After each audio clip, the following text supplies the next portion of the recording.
kira-kira siapa nih teman-teman di sini yang suka banget jajan sembarangan atau ada teman-teman juga yang males banget berolahraga? Nah, di episode kali ini aku akan membahas tentang pola hidup sehat untuk remaja. Tentunya aku nggak sendirian dong. Sekarang aku sudah bersama Pak Yuda.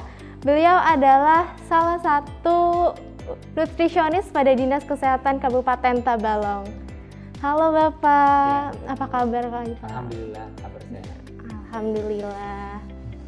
Pak, bagaimana sih sebenarnya pola hidup sehat remaja itu yang benar itu Pak? Baik, jadi untuk berbicara pola hidup yang sehat yang kita bicarakan pada hari ini, kan, sebetulnya nanti kita berpedoman pada pedoman gizi seimbang.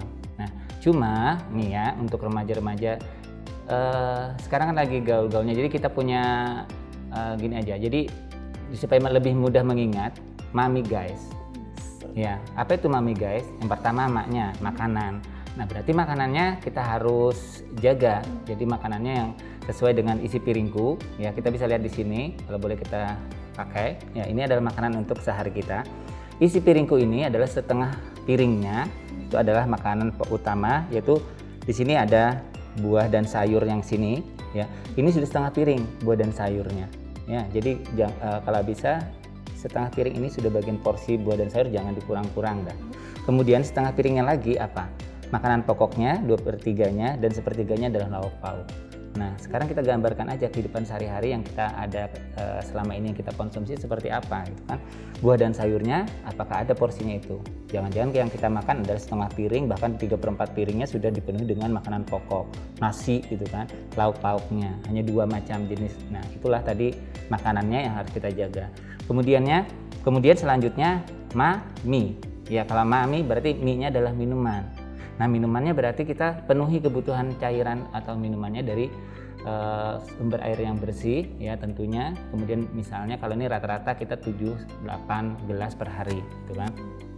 Upayakan untuk tetap mengkonsumsi air minum yang supaya kita tetap terhidrasi dengan baik. Jangan sampai kita dehidrasi ya. Jadi sekitar 8 gelasan ya, rata-rata kan anjurannya seperti itu. Oke, kita ikutin seperti itu. Jadi mie guys, gayanya lagi adalah olahraga. Nah, jadi kita upayakan juga para remaja ini untuk supaya tetap berolahraga atau beraktivitas fisik. Gaya yang selanjutnya juga adalah menjaga kebersihan.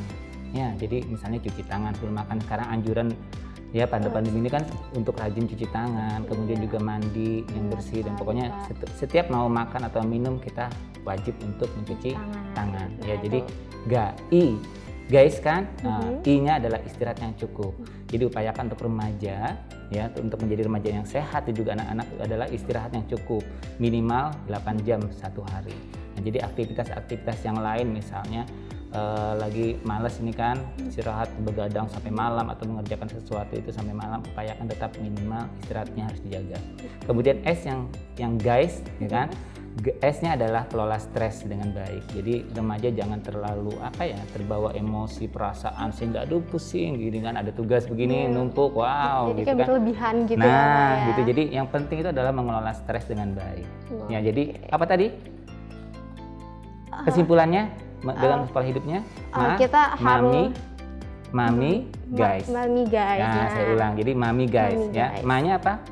Makanan, mie-nya, minuman, guys-nya jaga apa? Olahraga dan jaga kesehatan, selalu menjaga kebersihan. I-nya istirahat dan S-nya adalah kelola stres. Jadi itu. Oke, penting. Itu bagus banget ya Pak untuk diterapkan kehidupan sehari-hari. Insya Allah harus seperti itu. Kalau misalnya nih Pak, mungkin teman-teman di rumah ada yang pengen mencoba itu, sebenarnya itu bisa dimulainya tuh dari mana sih Pak? Oke, yang dari mana ya? Jadi kalau yang lebih bagus lagi memang dimulai dari diri sendiri, dan itu berasal dari keluarga. Ya, dari keluarga ini adalah rumah tangga yang perwakilan dari nanti pribadi remaja yang ada gitu kan. Jadi dimulai dari rumah tangga, dan itu juga harus dimulai dari diri sendiri. Jadi komitmen masing-masing, oh ya aku mau berubah atau mau hidup sehat ya. Kemudian dan juga dari pola dari rumah tadi, dari keluarga itu adalah mencerminkan juga nanti, oh anak dari keluarga memperbolehkankah jajan sembarangan gitu kan, atau di keluarga tadi sudah disiapkan makanan-makanan yang sehat gitu kan. Karena makanan sehat itu biasanya malahan lebih sehat lagi dan malahan lebih terjamin. Kita tahu kualitas makanan itu, kita tahu bahan-bahan makanan apa yang dibuat itu dari keluarga, dari rumah gitu. Nah selanjutnya tuh mungkin ada nggak sih Pak asupan gizi yang khusus pada remaja itu yang dibutuhkan dalam tubuh kita? Oh, kalau asupan gizi tentunya kita tidak bisa ada hanya satu aja bahan makanan itu dan yang satu diabaikan, enggak. Tapi kalau seandainya yang ini tadi ya dengan isi piringku ini yang kita lihat seperti ini, dan ini juga dari Kementerian Kesehatan sudah anjuran seperti ini. Jadi untuk orang-orang yang ingin tubuhnya sehat dan untuk menjadi diet yang sehat itu seperti ini gitu kan. Jadi kebutuhan zat gizi ada zat gizi mikro dan zat gizi makro. Nah, zat gizi kita makro dulu ya. Makro itu yang dibutuhkan oleh tubuh dalam kondisi yang banyak. Itu misalnya karbohidrat nih, seperti ini, karbohidrat itu kan makro dia. Kemudian protein, ini zat gizi makro. Kemudian lemak juga di sini masuk ya. Nah, kemudian yang zat gizi mikro adalah vitamin dan mineral. Nah, walaupun ini adalah zat gizi mikro, tapi dibutuhkan oleh tubuh, dia perlu dibutuhkan oleh tubuh nih dalam kondisi yang banyak ya. Tapi ibaratnya dia termasuk zat gizi mikro, yaitu vitamin dan mineral. Semua vitamin dan termasuk mineral juga itu kebutuhannya adalah zat gizi mikro.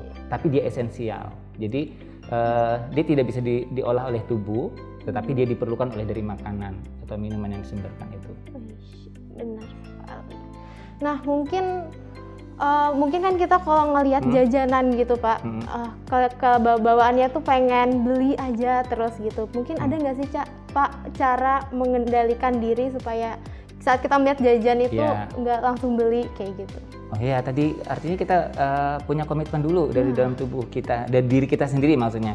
Kita punya komitmen nggak untuk untuk hidup sehat gitu kan. Salah satunya tadi kan makanan. Jadi makanan sehari kita sudah terpenuhi nggak nih kira-kira dari sini? Kira-kira kalau sudah ini terpenuhi, makannya sudah cukup, seratnya juga cukup. Jadi rasa lapar itu pun akan tidak ada. Yang menyebabkan ibaratnya tadi kita ingin sering jajan, mungkin lapar. Lapar tadi bisa mulai dari lapar mata nih, gitu kan?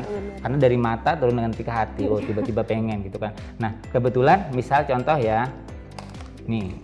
Saya ada ngambil nih contoh ya, mohon maaf kalau ada nama produknya kita samarkan di sini ya. Yang paling penting kadang kita diri sendiri aja, yang paling sering dibaca apa? Dari kalau kita beli sesuatu? Expired. Nah, hanya itu kan. Jarang kita membaca nih informasi nilai gizi, jarang sekali. Dan kemudian selain informasi nilai gizi, kita juga jarang membaca komposisinya, ingredients-nya. Apa sih bahan-bahannya yang dikandung di sini?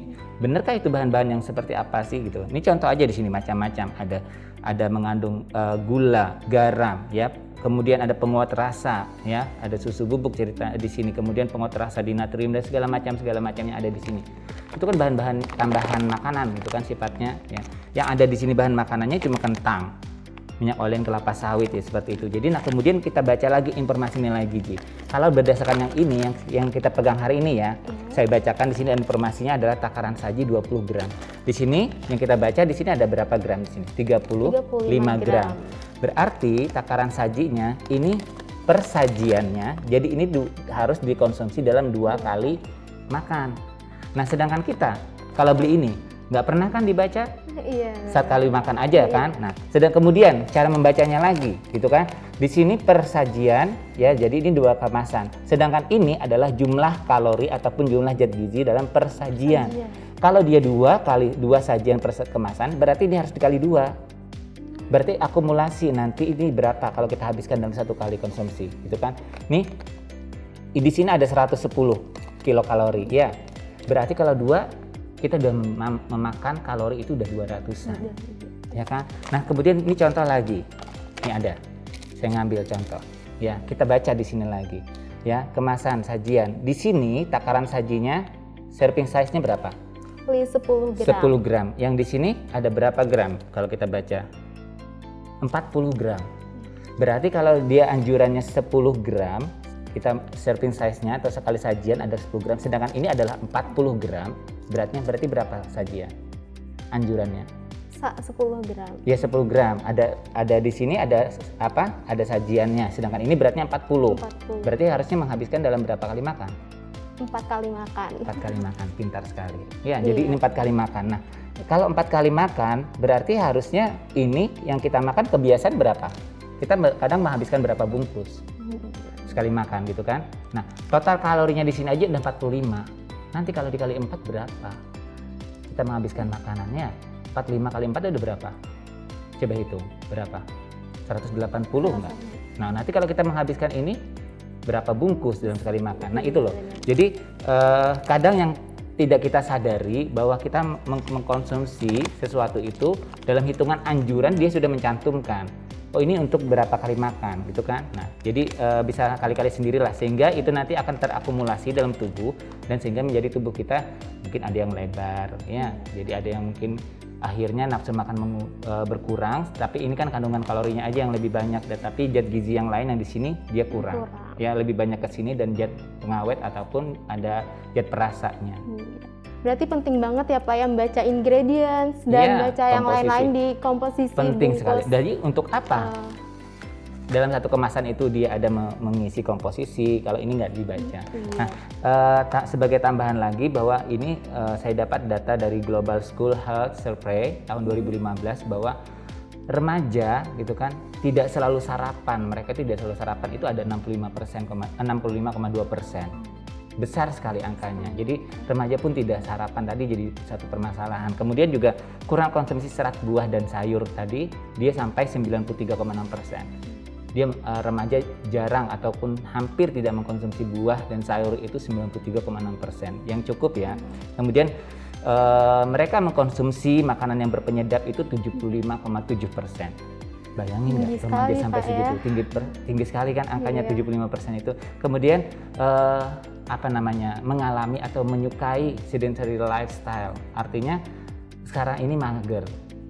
Nah, ini mager ini jadi 42,5%. Jadi sedentary lifestyle itu artinya dia malas gerak, mau-maunya enak duduk atau segala macam, rebah-rebahan, mager, malas gerak. Nah, itu tadi 42,5%. Jadi ini angka-angka yang lumayan fantastik untuk nanti bagaimana kehidupan kita nanti selanjutnya. Para remaja sudah seperti itu, ini angkanya 2015.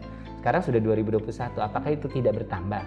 Gitu kan, apalagi dengan situasi sekarang HP ya, kehidupan kita sekarang ini tidak lepas dari kehidupan pakai HP, kemudian ada game-game yang lain dan inovasi yang lain. Itu aja. Berarti untuk makan jajanan seperti ini tuh harus diperhatikan juga Pak ya, tidak boleh yang sembarangan langsung beli. Iya, jadi nanti kita juga perlu tadi untuk pola hidup sehat tadi menjaga dengan olahraga ya. Anjuran olahraga seminggu tadi adalah misalnya 3 kali seminggu ya. Jadi kita 2 hari sekali atau 3 hari sekali wajib untuk berolahraga. Tapi untuk aktivitas fisik kita memang dianjurkan setiap hari gitu kan. Oke, Pak Yuda, pembahasan kita hari ini tuh seru banget nih Pak. Tapi mungkin kita jeda dulu ya, kita lanjutkan di season berikutnya. Teman-teman jangan kemana-mana ya, tetap di program Ceria.